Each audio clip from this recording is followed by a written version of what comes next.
ಬನ್ನಿ ಸ್ನೇಹಿತರೆ, ನಮಸ್ತೆ ಹಿಂದೂಸ್ತಾನ್ ಮೈಸೂರಿನ ಎಪಿಸೋಡ್ಗೆ ಎಲ್ಲರಿಗೂ ಸ್ವಾಗತ ಸುಸ್ವಾಗತ. ನೋಡಿ, ಶಕ್ತಿ ಅನ್ನೋ ಶಬ್ದ ಇಟ್ಕೊಂಡು ಇವತ್ತಿನ ಎಪಿಸೋಡ್ ಮಾಡ್ತಾಯಿದ್ವಿ.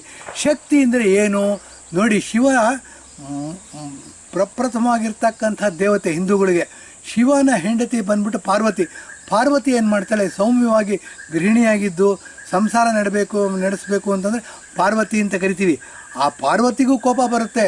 ಪಾರ್ವತಿ ಕೋಪ ಬಂದಾಗ ಏನು ಮಾಡ್ತಾಳೆ, ಕೈಗೆ ಸಿಕ್ಕಿದ್ದ ಆಗಿನ ಕಾಲದಲ್ಲಿ ತ್ರಿಶೂಲ, ಗಂಡ ಮನೇಲಿರ್ತಾನೆ ಶಿವ, ಹಾಗಾಗಿ ತ್ರಿಶೂಲ ತಗೊಂಡು ರಾಕ್ಷಸನ ಸಂಹಾರ ಮಾಡೋದಕ್ಕೆ ಹೋಗ್ತಾಳೆ.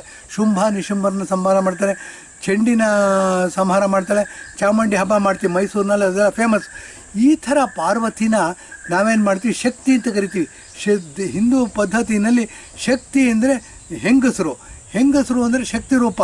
ಹೆಂಗಸರಿಗೆ ಬಹಳ ಮರ್ಯಾದೆ ಸ್ಥಾನ ಕೊಟ್ಟಿದ್ದೀವಿ.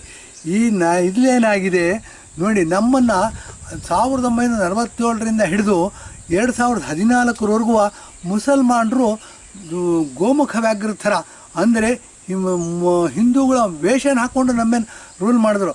ಇದಕ್ಕೆ ಉದಾಹರಣೆ ಬಂದ್ಬಿಟ್ಟು ಜವಾಹರ್ಲಾಲ್ ನೆಹರು, ಪಂಡಿತ್ ಅಂತ ಹೇಳ್ಕೊಂಬಿಟ್ರು. ಅವ್ರಿಗೆ ಕಾಶ್ಮೀರಿ ಬ್ರಾಹ್ಮಣರು ಅಂತ ಹೇಳ್ಬಿಟ್ರು, ಪಂಡಿತರಂತ ಹೇಳ್ಕೊಂಬಿಟ್ರು. ಆತ ಬೇಸಿಕ್ಕಾಗಿ ಮುಸಲ್ಮಾನ ಅಂತೆ. ಇಂದಿರಾ ಗಾಂಧಿ ಮುಸಲ್ಮಾನರಂತೆ, ಮದುವೆ ಆಗಿದ್ದು ಮುಸಲ್ಮಾನರಂತೆ. ಸಂಜಯ್ ಗಾಂಧಿ ರಾಜೀವ್ ಗಾಂಧಿ ಮುಸಲ್ಮಾನರಂತೆ, ಸಂತತಿನ ಮುಸಲ್ಮಾನರಂತೆ. ಹೀಗಾಗಿ ಏನಾಯಿತು, ನಮ್ಮ ಕರ್ನಾಟಕದಲ್ಲಿ ಮುಖ್ಯಮಂತ್ರಿ ಆಗಬೇಕು ಅಂತ ಆಸೆ ಪಡೋರು ಅವ್ರಿಗೆ ಜೈ ಅಂದರು, ಅವ್ರು ಹೂಸ್ಬಿಟ್ರೆ ಗಮ್ಮನಂತಂದರೆ ಇಂಥ ವಾತಾವರಣ ನಿರ್ಮಾಣ ಆಯಿತು. ಹೀಗಾಗಿದ್ದು ಏನಾಗ್ತಾ ಬಂತು ಅಂತಂದರೆ, ಈಗ ನೋಡಿ, ಬ್ರೈನೇ ಮೆಚ್ಯೂರ್ ಆಗಿಲ್ಲದೆ ಇರತಕ್ಕಂಥ ಯುವರಾಜ ಬಂದ್ಬಿಟ್ಟು ರಾಹುಲ್ ಗಾಂಧಿ ಏನಾದರೂ ಪ್ರಧಾನಮಂತ್ರಿಯಾಗಿ ಮುಂದುವರೆದರೆ ಸಿದ್ದರಾಮಯ್ಯನಂಥ ಸಾಮಂತ ರಾಜರಿಗೆ ಬೇಕಾದಷ್ಟು ದುಡ್ಡು ಹೊಡಿಬೋದು, ಸಾಯೋವರೆಗೂ ಮುಖ್ಯಮಂತ್ರಿ ಆಗಿರ್ಬೋದು, ಮೊಮ್ಮಗ ಮುಖ್ಯಮಂತ್ರಿ ಆಗಿರ್ಬೋದು, ಮೊಮ್ಮಕ್ಕಳು ಮುಖ್ಯಮಂತ್ರಿ ಆಗಿರ್ಬೋದು. ಈ ಧಾಟಿ ಹೋಗ್ತಾ ಇದೆ, ಒಂದು ಮೈಂಡ್ ಸೆಟ್ ಇದು ಹೋಗ್ತಾ ಇದೆ. ಹಾಗಾಗಿ ಏನು ಮಾಡ್ತಾರೆ, ಅವರು ಕಾಂಗ್ರೆಸ್ ಐಗೆ ಜೈ ಅಂತಾರೆ, ಮತ್ತು ಕಾಂಗ್ರೆಸ್ ಐ ಮಾಡಿದ್ದೆಲ್ಲ ಸರಿ ಅಂತಾರೆ. ರಾಹುಲ್ ಗಾಂಧಿನೇ ಪ್ರಧಾನಮಂತ್ರಿ ಆಗಿರಬೇಕು ಅಂತಾರೆ.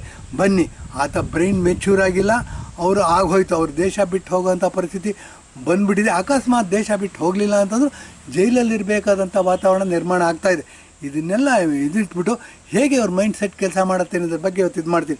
ಶಕ್ತಿ ಅನ್ನೋದ್ರ ಬಗ್ಗೆ ಮಾತಾಡ್ತಾ ಇದ್ವಿ. ನೋಡಿ, ಮೊನ್ನೆ ರಾಹುಲ್ ಗಾಂಧಿಯವರು ಸೋಷಿಯಲ್ ಮೀಡಿಯಾದಲ್ಲಿ ಸಾಕಷ್ಟು ಪ್ರಚಾರ ಆಗ್ತಾಯಿದೆ, ಈಗಲೂ ಸಿಗುತ್ತೆ. ಏನೊಂದು ಶಕ್ತಿ ಬಗ್ಗೆ ಇದು ಮಾಡಿದ್ದಾರೆ, ನಾನು ಶಕ್ತಿನ ವಿರೋಧಿಸ್ತೀನಿ, ಶಕ್ತಿನ ಸೋಲಿಸ್ಬೇಕು ಅಂತ. ಶಕ್ತಿ ಮಾತೃ ಸ್ಥಾನದಲ್ಲಿ ಪೂಜೆ ಮಾಡ್ತಕ್ಕಂಥ ಒಂದು ಹೆಣ್ಣಿನ ಇದು ರೂಪ ಅದು. ನೋಡಿ, ದುರ್ಗೆ ಅಂತ ಪೂಜೆ ಮಾಡ್ತೀವಿ, ಚಾಮುಂಡಿ ಅಂತ ಪೂಜೆ ಮಾಡ್ತೀವಿ, ಯಲ್ಲಮ್ಮ ಅಂತ ಪೂಜೆ ಮಾಡ್ತೀವಿ, ಬಿಸಿಲು ಮಾರಮ್ಮ ಅಂತ ಪೂಜೆ ಮಾಡ್ತೀವಿ. ಹೀಗೆ ಅನೇಕ ಇವುಗಳಲ್ಲಿ ಪೂಜೆ ಮಾಡ್ತೀವಿ. ಹೆಣ್ಣನ್ನು ಶಕ್ತಿಯಿಂದ ಪೂಜೆ ಮಾಡ್ತೀವಿ. ಇಂಥ ಶಕ್ತಿ ವಿರುದ್ಧನೇ ರಾಹುಲ್ ಗಾಂಧಿ ಹೊಡೆದಾಡ್ತಿದ್ದಾರಂತೆ. ಅಂದರೆ ಅವ್ರಿಗೆ ಹೆಣ್ಣು ಮಕ್ಕಳು ಓಟೇ ಬೇಕಿಲ್ಲ. ಇಡೀ ಇಂಡಿಯಾ ದೇಶದಲ್ಲಿರ್ತಕ್ಕಂಥ ಹೆಣ್ಣು ಮಕ್ಕಳು ಓಟ್ ಬೇಕಿಲ್ಲ. ಹೆಣ್ಣು ಮಕ್ಕಳು ಇರೋದು ಮಾತ್ರ ತಮ್ಮ ಸುಖ ಮಜಾ ಉಡಾಯಿಸೋದಕ್ಕೆ ಅನ್ಕೊಂಡ್ಬಿಟ್ಟಿದ್ದಾರೆ. ಇಂಥ ಕಾಂಗ್ರೆಸ್ಸಿನ ಸಂಸ್ಕೃತಿ, ಇದು ಇಸ್ಲಾಮಿಕ್ ಸಂಸ್ಕೃತಿ ಅಂತ ಹೇಳ್ಬೋದು. ಇಸ್ಲಾಮಲ್ಲಿ ಹೆಣ್ಣನ್ನು ಭೋಗ್ಯದ ವಸ್ತುವಾಗಿ ಉಪಯೋಗಿಸ್ತಾರೆ. ಇಂಥ ಕಾಂಗ್ರೆಸ್ಸಿನ ಮನಸ್ಥಿತಿ ಉಳ್ಳವ್ರನ್ನ ನಾವು ಪ್ರಧಾನಮಂತ್ರಿ ಸ್ಥಾನಕ್ಕೆ ಏರಿಸಬೇಕಾ, ಇವರು ಓಟ್ ಹಾಕಬೇಕಾ ಅನ್ನೋ ಸಮಸ್ಯೆ ಬರುತ್ತೆ. ಬಂದಾಗ ಏನಾಗುತ್ತೆ, ಶಕ್ತಿ ವಿರುದ್ಧ ಹೋರಾಡ್ತಿದ್ದಾರಂತ ಇವರು. ಪಬ್ಲಿಕ್ ಮೀಟಿಂಗಲ್ಲಿ ಮಾತಾಡ್ತಾನೆ, 100 ಜನ ಹೆಣ್ಮಕ್ಳು ಇರ್ತಾರೆ. ಇದೇನಾಗುತ್ತೆ, ಇಡೀ ಇಂಡಿಯಾ ದೇಶದಲ್ಲಿ 50% ಹೆಣ್ಮಕ್ಳಿದ್ದಾರೆ. ಏನಂತಂದ್ರೆ ಅವ್ರ ಮಾನ, ಅವ್ರ ಮರ್ಯಾದೆ, ಅವ್ರ ಗೌರವ, ಅವರ ಆತ್ಮಗೌರವವನ್ನು ಕಾಪಾಡಬೇಕಾಗಿರೋದು ಅವ್ರ ಕರ್ತವ್ಯದ ಜೊತೆಗೆ ಗಂಡಸ್ರ ಕರ್ತವ್ಯ ಅನ್ನೋದು. ಹಿಂದೂ ಸಮಾಜದಲ್ಲಿ ವಸುದೈವ ಕುಟುಂಬ ಅಂತ ಏನು ಮಾತಾಡ್ತೀವಿ, ಮೊದಲನೇ ಹೆಜ್ಜೆನೇ ಇದು. ಏನು ಅಂತಂದರೆ, ಹೆಂಗಸರಿಗೆ ಮಾತೃಶಕ್ತಿ ತಾಯಿಯ ಸ್ಥಾನದಲ್ಲಿ ಕೂರಿಸ್ಬಿಟ್ಟು ಗೌರವ ಕೊಡಬೇಕು. ಅಂಥದ್ದನ್ನು ಹೋಗ್ಬಿಟ್ಟು ಈ ಅಪ್ಪ ಏನಾಗಿದೆ, ಆ ಅಪ್ಪನ ಪ್ರೈವೇಟ್ ಕಥೆಗಳನ್ನ ಹೇಳ್ಬೋದು, ಹಿಸ್ಟ್ರಿ ಹೇಳ್ಬೋದು, ಅದು ಬೇಡ, ತೀರ ವೈಯಕ್ತಿಕವಾಗುತ್ತೆ. ಅದರಿಂದ ಏನು ಅಂತ, ಹೆಂಗಸರಿರದೆ ಮಜಾ ಮಾಡೋದಕ್ಕೆ ಅಂದ್ಕೊಂಡ್ರು ಮನುಷ್ಯ ಪ್ರಧಾನಮಂತ್ರಿಯಾಗಿ ಹೊರಟಿರ್ತಕ್ಕ 140 ಕೋಟಿ ಜನ ಇದ್ದೀವಿ ನಾವು. ಪ್ರಪಂಚದಲ್ಲೇ ಅತ್ಯಂತ ದೊಡ್ಡ ಪ್ರಜಾಪ್ರಭುತ್ವ ಅಂತ ಹೇಳ್ಕೊಳ್ಳೋರು. ಇಂಥ ದೇಶದ ಪ್ರಧಾನಮಂತ್ರಿ ಆಗಿರ್ತಕ್ಕಂಥ ಮನುಷ್ಯ ಹೇಳೋ ಮಾತು ಏನು ಅಂತಂದರೆ, ಶಕ್ತಿ ಅಂತ ಹೇಳ್ತಾರೆ ಹೆಂಗಸರನ್ನ. ಆ ಶಕ್ತಿ ವಿರುದ್ಧ ಹೋರಾಡ್ತಿದ್ದೀನಿ. ಈತನಿಗೆ ಹೆಂಗಸರು ಓಟ್ ಯಾರ್ದು ಬೇಡವಾ? 50%, 140 ಕೋಟಿ ಜನದಲ್ಲಿ 70 ಕೋಟಿ ಜನ ಹೆಂಗಸರದ್ದು ಓಟ್ ಬೇಡವಾ ಈತನಿಗೆ? ಕಾಂಗ್ರೆಸ್ಗೆ ಓಟೇ ಬೇಡವಾ? ಹೆಂಗಸರು ಓಟೇ ಬೇಡವಾ? ಇದು ನಮ್ಮ ಮುಂದಿರ್ತಕ್ಕಂಥ ಪ್ರಶ್ನೆ, ದೇಶದ ಮುಂದಿರ್ತಕ್ಕಂಥ ಪ್ರಶ್ನೆ, ಸಮಾಜದ ಮುಂದಿರ್ತಕ್ಕಂಥ ಪ್ರಶ್ನೆ, ಧರ್ಮದ ಮುಂದಿರ್ತಕ್ಕಂಥ ಪ್ರಶ್ನೆ. ಇಂಥ ಪ್ರಶ್ನೆ ಬಂದಾಗ ಶಕ್ತಿನ ವರ್ಣ ಉಪಯೋಗಿಸ್ಬಿಟ್ಟಿವರು. ಹಿಂದೂ ಸಮಾಜದಲ್ಲಿ ಶಕ್ತಿ ಅಂದರೆ ತಾಯಿಗೆ ಶಕ್ತಿ ಅಂತೀವಿ, ಅಕ್ಕನಿಗೆ ಶಕ್ತಿ ಅಂತೀವಿ, ತಂಗಿಗೆ ಶಕ್ತಿ ಅಂತೀವಿ, ಮಗಳಿಗೆ ಶಕ್ತಿ ಅಂತೀವಿ, ಹೆಂಡತಿಗೂ ಶಕ್ತಿ ಅಂತೀವಿ. ಇಂಥ ಶಕ್ತಿಯನ್ನು ಸೋಲ್ಸೋದಕ್ಕೆ ಕಾಂಗ್ರೆಸ್ ಹೋರಾಡ್ತಾ ಇದೆ. ಅದ್ರ ಹೆಡ್ ನಾನು ಪ್ರಧಾನಮಂತ್ರಿ ಆಗ್ತೀನಿ, ನನಗೆ ಓಟ್ ಕೊಡಿ ಅಂತ ಕೇಳಿದ್ರೆ ಓಟಿಗೆ ನಿಜವಾಗ್ಲೂ ಅರ್ಹರ ಇವರು ಏನಾಗಿದೆ? ಇವ್ರದ್ದು ಒಂದೊಂದೇ ಮುಖವಾಡ ಕಳಚಿ ಬೀಳ್ತಾ ಇದೆ. ಇವ್ರ ಮುತ್ತಾತ ಜವಾಹರ್ಲಾಲ್ ನೆಹರು ಏನೋ ಕಾಶ್ಮೀರಿ ಪಂಡಿತರು ಅಂತ ಅಂದ್ಬಿಟ್ಟು ಮುಸಲ್ಮಾನರಾಗಿದ್ದರು, ಹಿಂದೂ ಮುಖವಾಡ ಹಾಕ್ಕೊಂಡು 17 ವರ್ಷ ಮುಖ್ಯಮಂತ್ರಿ ಆಗ್ಬಿಟ್ರು. ಮರಿಮಗ ಏನಾಗ್ತಾಯಿದೆ? ಮುಖವಾಡನ ಕಳಚಿ ಬಿಸಾಕ್ತಾಯಿದೆ. ಶಕ್ತಿ ಅಂತಂದರೆ ನೋಡಿ, ಹಿಂದೂ ಸಮಾಜದಲ್ಲಿ ವಸುದೈವ ಕುಟುಂಬಕಂ ಅಂತ ಹೇಳ್ತೀವಿ.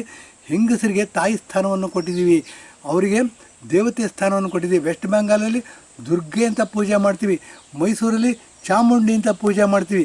ಹೀಗೆ ಎಲ್ಲೆಲ್ಲಿ ಶಕ್ತಿರು ದುಷ್ಟರ ಸಂಹಾರ ಆಗಬೇಕಾಗತ್ತೆ ಅಲ್ಲಿ ಹೆಂಗಸು ಸಹ ಸಹನೆಯ ಕಟ್ಟೆ ಒಡೆದು ಲಾಸ್ಟ್ ರಿಸಾರ್ಟ್ ಥರ ಕತ್ತಿ ಭರ್ಜಿ ತ್ರಿಶೂಲವನ್ನು ಇಟ್ಕೊಂಡು ದುಷ್ಟನ ಸಂಹಾರ ಮಾಡ್ತಾಳೆ. ಚಂಡಿ ಚಾಮುಂಡಿ ಕಥೆ ಒಂದು ಮೈಸೂರಿನಲ್ಲಿ ದಸರಾ ನಡೆಯುತ್ತೆ. ಅದೇ ಥರ ಶುಂಭ ನಿಶುಂಭರನ್ನ ಕೊಲೆ ಮಾಡ್ತಾರೆ. ಇದನ್ನೆಲ್ಲ ಮಾಡೋರು ಶಕ್ತಿ ರೂಪವನ್ನು ಹೊಂದಿರ್ತಕ್ಕಂಥ ತಾಯಿ ಪಾರ್ವತಿ. ಇಂಥ ಶಕ್ತಿಯನ್ನು ವಿರೋಧಿಸ್ತಕ್ಕಂಥ ಮನೋಸ್ಥಿತಿನ ಇಟ್ಕೊಂಡು ಹೆಂಗಸರು ಓಟೇ ಬೇಡ ಅಂತ ಹೊರಟಿರ್ತಕ್ಕಂಥ ಕಾಂಗ್ರೆಸ್ ಪಕ್ಷ ಒಂದು ಕಡೆ, ಬನ್ನಿ ಯಾರ್ಯಾರು ಹೆಂಗಸರು ನಮ್ಮ ಮಾನ, ನಮ್ಮ ಮರ್ಯಾದೆ, ನಮ್ಮ ಸ್ವಾಭಿಮಾನ, ನಮ್ಮ ಸ್ವಾವಲಂಬನೆ ಅಂತ ಜೀವನ ಮಾಡ್ತಿದ್ವಿ, ನಾವೆಲ್ಲ ಆಳವಾಗಿ ಯೋಚನೆ ಮಾಡಬೇಕಂತ ಇಂಥ ಕಾಂಗ್ರೆಸ್ ಪಕ್ಷಕ್ಕೆ ಓಟ್ ಹಾಕಬೇಕಾ? ನಮ್ಮ ಬದುಕೇ ನಾಶವಾಗ್ಬಿಡುತ್ತಲ್ಲ. ಇದು ನಮ್ಗೆ ಯಾರಿಗೂ ಹೊಳೆಯೋದೇ ಇಲ್ವಾ? ಏನೋ ಇವತ್ತಿನ ದಿವಸ ಹಾಕಿ ಕೊಟ್ಟರು, 200 ಎಲೆಕ್ಟ್ರಿಸಿಟಿ ಫ್ರೀ ಮಾಡಿದ್ರು, ಬಸ್ಸಲ್ಲಿ ಹೋಗ್ಬಿಟ್ಟು ಯಾರು ಅಪ್ಪನ ಮನೆ ದುಡ್ಡು ಅಂತ ಮಾಡ್ತಾರೆ ರೀ? ಓಟ್ ಹಾಕೋದು ಬೇಕಿಲ್ಲ ನಾವು, ಇದು ನಮ್ಮದೇ ದುಡ್ಡು ರೀ. ಯಾರು ಓಟ್ ಕಟ್ತಾರೆ ಅವ್ರು ದುಡ್ಡು ಕೊಟ್ಟಿದ್ದಾರೆ ಇವರು. ಅದರಲ್ಲೂ ಏನು ಅಂದರೆ 100 ರೂಪಾಯಿ ಟ್ಯಾಕ್ಸಲ್ಲಿ ಸಂಗ್ರಹ ಮಾಡ್ತಾರೆ, 80 ರೂಪಾಯಿ ರಿಮೋಟ್ ಕಂಟ್ರೋಲ್ ಕೊಡ್ತಾರೆ, 20 ರೂಪಾಯಿನಲ್ಲಿ ಇವ್ರು ಮಜಾ ಮಾಡ್ತಾರೆ. ಇವ್ರು ಮಜಾ ಮಾಡಿಬಿಟ್ಟು ನರೇಂದ್ರ ಮೋದಿ ಮೇಲೆ ಇವ್ರು ಹೇಳ್ತಾರೆ, ಬಾಲಾಕೋಟಲ್ಲಿ ಸ್ಟ್ರೈಕ್ ಆದಾಗ ಅಯ್ಯಪ್ಪ ಇನ್ನು ಗನ್ ತಗೊಂಡು ಹೋಗಿದ್ದಾರೆ ಯುದ್ಧ ಮಾಡೋದಕ್ಕೆ ಅಂತ. ಎಂಥ ಭಂಡತನದ ಪರಮಾವಧಿ ಇದು. ಇದನ್ನೆಲ್ಲ ಮೀರಿ ಬೆಳಿಬೇಕಾಗಿದೆ, ಆಳವಾಗಿ ವಿಶ್ಲೇಷಣೆ ಮಾಡಬೇಕಾಗಿದೆ. ಈ ಶಕ್ತಿ ಅನ್ನೋದೇನಿದೆ ಮೈಂಡ್ ಸೆಟ್ಟಲ್ಲಿ ಹುಟ್ಟಿರ್ತಕ್ಕಂಥ ಒಂದು ವ್ಯಾಧಿ. ಈ ವ್ಯಾಧಿಯನ್ನು ಹೋಲಾಡಬೇಕಂದ್ರೆ ಓಟಿನ ಮುಖಾಂತರನೇ ನಾವು ತೋರಿಸ್ಬೇಕಾಗುತ್ತೆ. ನೋಡಿ, ಲೋಕಸಭಾ ಎಲೆಕ್ಷನ್ 2024 ಇನ್ನೇನು ಮೈಸೂರು ಭಾಗದಲ್ಲಿ ಡಿಕ್ಲೇರ್ ಆಗಿಬಿಟ್ಟಿದೆ. ಏಪ್ರಿಲ್ 26ನೇ ತಾರೀಕು ನಾವೆಲ್ಲ ಓಟ್ ಹಾಕಬೇಕಾಗಿದೆ.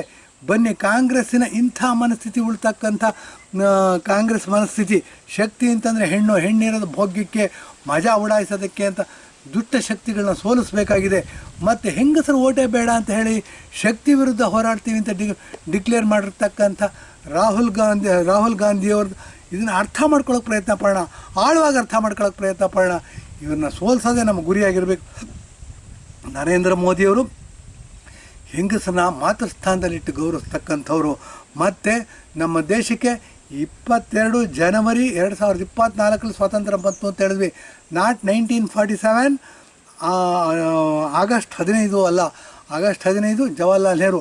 ಯಾರು ಗೋಮುಖ ವ್ಯಾಘ್ರಗಳಿದ್ದು ಅವ್ರಿಗೆ ಸ್ವಾತಂತ್ರ್ಯ ಬಂತು ಅಂತ ಹೇಳ್ಬೋದು. ಯಾರು ಡರ್ಟಿ ಪಾಲಿಟಿಷಿಯನ್ಸ್ ಇದ್ದರು ಅವ್ರಿಗೆ ಸ್ವಾತಂತ್ರ್ಯ ಬಂತು ಅಂತ ಹೇಳ್ಬೋದು. ಜನಸಾಮಾನ್ಯರು ಅಂಬೇಡ್ಕರ್ ಹೇಳ್ಬಿಟ್ಟಿದ್ದಾರೆ, we the people of India ಅಂತ. ನಮಗೆ ಸ್ವಾತಂತ್ರ್ಯ ಬಂದಿರೋದು, ನಮ್ಮ ಆತ್ಮಗೌರವ ಬಂದಿರತಕ್ಕಂಥದ್ದು, ನಮ್ಮ ಆಶೆಗಳಿಗೆ ಪೂರ್ವಕವಾದಂಥ ಕೆಲಸಗಳು ನಡೀತಾ ಇರೋದು. ಹೇಳಿದ್ದೀನಿ, ಮುಕ್ತಾರ್ ಅನ್ಸಾರಿ ಸತ್ತು ಹೋದರು, ಅದನ್ನು ಸಂಭ್ರಮಿಸ್ತಕ್ಕಂಥ ಮನಸ್ಥಿತಿ ಬರಬೇಕು ನಮಗೆ. ಕೃಷ್ಣಾನಂದ ರಾಯ್ ಹಿಂದೂ, ಆತ ಏನಾಗ್ತಾನೆ MLA ಗೆಲ್ತಾನೆ. ಮುಕ್ತಾರ್ ಅನ್ಸಾರಿ ಅಣ್ಣನ ವಿರುದ್ಧ, ಆತನನ್ನು ಕೊಲೆ ಮಾಡ್ತಾರೆ ಇವರು. ಅದನ್ನು ವೈಭವೀಕರಿಸ್ತಾರೆ. ಸಮಾಜವಾದಿ ಪಕ್ಷದ ಅಖಿಲೇಶ್ ಯಾದವ್ ಮುಖ್ಯಮಂತ್ರಿ ಆಗಿ ಹೊರಟಿದ್ದಾರೆ ಅವರು. ಏನೋ ಯೋಗಿ ಆದಿತ್ಯನಾಥ್ ಸ್ಟ್ರಾಂಗ್ ಆಗಿರೋದೇ 2ನೇ ಸರಿ ಗೆದ್ದಿದ್ದಾರೆ, 3ನೇ ಸರಿನ ಗೆಲ್ತಾರೆ, 4ನೇ ಸರಿನ ಗೆಲ್ತಾರೆ, 5ನೇ ಸರಿನ. ಈ ಥರ ನಾವು ಆಳವಾಗಿ ವಿಶ್ಲೇಷಣೆ ಮಾಡೋಣ. ಸಮಸ್ಯೆಯ ಆಳಕ್ಕೆ ಹೋಗ್ಬಿಟ್ಟು ಬುಡ ಸಮೇತ ಕಿತ್ತಾಕೋಣ. ಈ ಮನಸ್ಥಿತಿ ಏನಿದೆ ಇದು ಕರಪ್ಟ್ ಮೈಂಡ್ ಸ್ಥಿತಿ.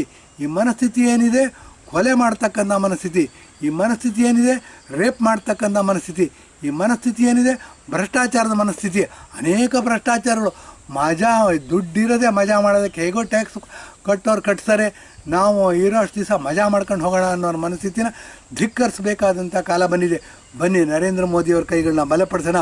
ನಾವು ಹಗಲೆಲ್ಲ ಕೇಳ್ತೀವಿ ಕಾಂಗ್ರೆಸ್ ಅನ್ನೋರ ಬಾಯಲ್ಲಿ, ರಾಜಕಾರಣದಲ್ಲಿ ಧರ್ಮವನ್ನು ಬೆರೆಸಬಾರ್ದು. ರಾಜಕಾರಣದಲ್ಲಿ ಧರ್ಮವನ್ನು ಬೆರೆಸಿದ್ರೆ ಏನಾಗುತ್ತೆ? ಅಯೋಧ್ಯೆಯಲ್ಲಿ ರಾಮ ಮಂದಿರ ನಿರ್ಮಾಣ ಆಯಿತು.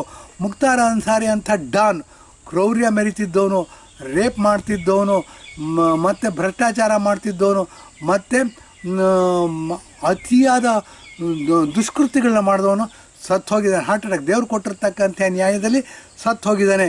ಅದನ್ನು ನಾವು ಸಂಭ್ರಮಿಸಬೇಕು. ಸಂಭ್ರಮಿಸಲಿಲ್ಲ ಅಂತಂದರೂ ಇವತ್ತು ರಾಮಲೀಲಾ ಮೈದಾನದಲ್ಲಿ ಏನು ಈ ಕಾಂಗ್ರೆಸ್ನವರ ನೇತೃತ್ವದಲ್ಲಿ ಒಂದು ಕೂಟ ನಡೀತಾ ಇದೆ, ಒಂದು ಮೀಟಿಂಗ್ ನಡೀತಾ ಇದೆ. ಇದು ನರೇಂದ್ರ ಮೋದಿಯವರು ಮಾಡಿರ್ತಕ್ಕಂಥ ನರಸಂಹಾರ ಅಂತ ಹೇಳ್ತಾರೆ. ಅಲ್ಲ ಸ್ವಾಮಿ, ಮುಖ್ತಾರ್ ಅನ್ಸಾರಿ ಒಬ್ಬ ಕೇಡಿ, ಅವನೊಬ್ಬ ರೇಪಿಸ್ಟ್, ಅವನೊಬ್ಬ ದೌರ್ಜನ್ಯ ಮಾಡಿದವನು, ಅವನೊಬ್ಬರ ಕ್ರೂರಿ. ಕೋರ್ಟ್ ಅವನಿಗೆ 2 ಜೀವಾವಧಿ ಶಿಕ್ಷೆ ಕೊಟ್ಟಿತ್ತು, ಸಾಯೋವರೆಗೂ ಆತ ಜೈಲಲ್ಲೇ ಇರಬೇಕಿತ್ತು. ಅಂಥವನು ಸತ್ತಿದ್ದರಿಂದ ಕೃಷ್ಣ ಹೇಗೆ ಕಂಸನ ಸಾಯಿಸಿದಾಗ ನಾವು ಹಬ್ಬ ಮಾಡ್ತೀವಿ, ಆ ಥರ ಹಬ್ಬ ಮಾಡೋಣ. ರಾವಣನ ಕೊಂದ ಮೇಲೆ ರಾಮನವಮಿ ಆಚರಿಸ್ತೀವಿ ನಾವು. ಆ ಥರ ಹಬ್ಬ ಮಾಡ್ತಕ್ಕಂಥ ನಮಗೆ ಒಂದು ಸನ್ನಿವೇಶನ ಸೃಷ್ಟಿ ಮಾಡಿಕೊಟ್ಟಿದ್ದಾರೆ ಯೋಗಿ ಆದಿತ್ಯನಾಥ್ ಅವರು. ಅವರು ನಮ್ಮ ಮುಂದಿನ ಪ್ರಧಾನಮಂತ್ರಿ ಆಗಲಿ ಅಂತ ಹೇಳಿ ಇಂದಿನ ಎಪಿಸೋಡ್ ಮುಗಿಸ್ತಾ ಇದ್ದೀನಿ. ಧನ್ಯವಾದ, ನಮಸ್ಕಾರ.